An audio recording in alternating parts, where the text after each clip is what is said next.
Le marché de l'emploi, et ça peut vraiment être comme... C'est pas facile, surtout avec la pandémie en ce moment, mais faut pas se décourager. Puis il va y avoir des refus, mais ça fait partie de la game. Je m'appelle Élodie Collier, je suis conseillère pour une firme d'affaires publiques et gouvernementales. J'ai un baccalauréat en études internationales et une maîtrise en affaires publiques et internationales à l'Université de Montréal et je parle le français et l'anglais.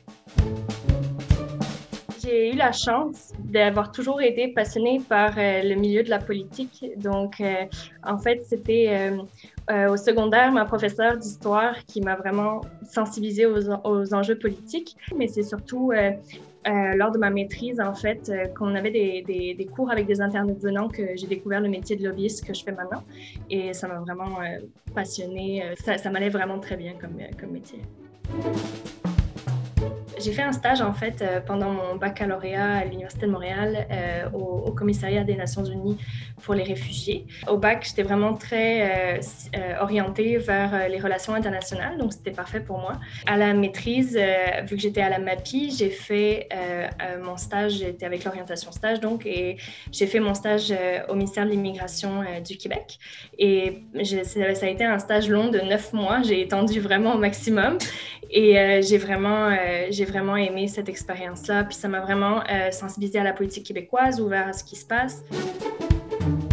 L'avantage du stage, c'est vraiment c'est la pratique. Se rendre compte que l'emploi, c'est vraiment différent des études. Comme les études, pour moi, ça a apporté vraiment un cadre, ça a apporté des bases, ça a apporté de la rigueur, des capacités au niveau de ma rédaction.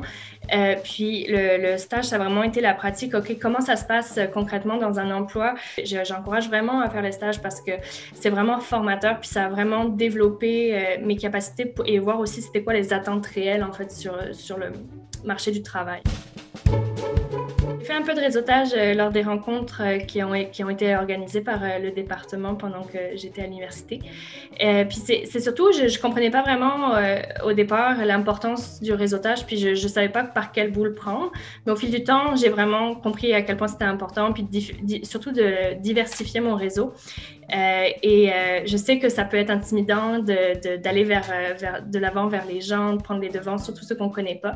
Mais je me suis toujours dit comme qu'est-ce que j'ai à perdre d'aller voir quelqu'un, puis de demander un stage, de montrer que je suis motivée. J'ai toujours essayé de trouver un peu un terrain d'entente commun entre moi et la personne, voir qu'est-ce que je pouvais dire qui pouvait l'intéresser, c'est quoi le sujet qu'on pouvait discuter qui cliquerait puis qui permettrait de commencer la discussion.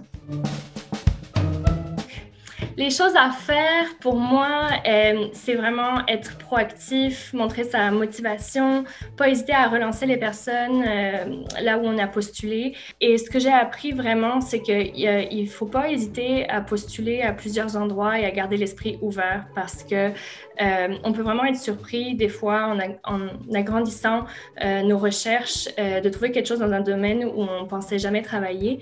C'est vraiment, ça pour moi, c'est vraiment le conseil numéro 1 de ne pas rester cantonné à nos idées qu'on a. Pour moi, les stages, c'est vraiment un outil important pour trouver de l'emploi parce que j'ai l'impression qu'il y a beaucoup d'entreprises qui proposent un stage d'abord et c'est une sorte un peu de période d'essai pour eux.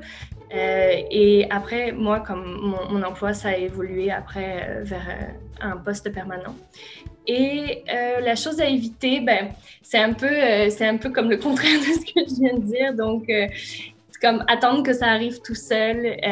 Puis, parce que pour moi, c'est comme montrer un désintérêt, un manque de motivation de ne pas relancer les personnes, puis d'attendre qu'on nous dise un oui ou un non. Que rencontrer des personnes qui occupent des postes qui nous intéressent, ça permet vraiment de comprendre le métier, le milieu de travail, mais ça permet aussi vraiment de savoir si c'est ce qu'on aime vraiment et si c'est ce qu'on veut faire. Puis, le marché de l'emploi, ça peut vraiment être comme c'est pas facile, surtout avec la pandémie en ce moment, mais faut pas se décourager. Puis il va y avoir des refus, mais ça fait partie de la game. Puis je sais que on m'a souvent conseillé de pas hésiter quand on se fait refuser un emploi, quand on se fait décliner un emploi, de pas hésiter à demander à la personne si elle connaîtrait quelqu'un d'autre qui cherche à embaucher pour toujours rester proactif puis alimenter notre réseau.